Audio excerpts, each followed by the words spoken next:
আমরা আসলাম সেই উত্তরবঙ্গের রংপুর জেলায়, রংপুর শহরে জমিদের বাড়ি তাজহাট। এখানে আমরা এসে দেখতে পাই অনেক বড় একটি গেট। গেটে মূলত কোনো লোক নেই। আমরা সরাসরি ঢুকে পড়লাম সেই জমিদের বাড়ি তাজহাট দেখার জন্য। এই সেই জমিদের বাড়ি তাজহাট। দুইজন দুই পাশে আমরা ছড়িয়ে পড়লাম।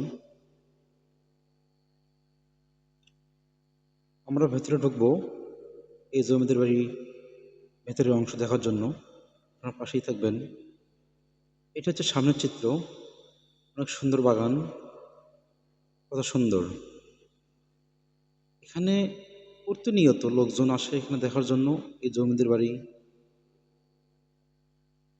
পাশে হচ্ছে নারকেল বাগান, ফুলের বাগান।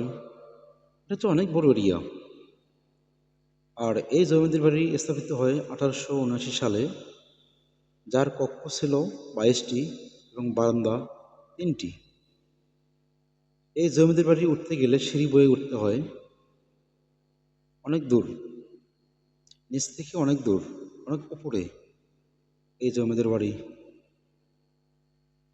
এর ভেতরে কিছু জাদুঘর আছে, যে জাদুঘর ছোট ছোট মূর্তির শারীরিক অংশ আছেন, তারা মমি দিয়ে রাখছে এই জাদুঘরে এই মূর্তিগুলো।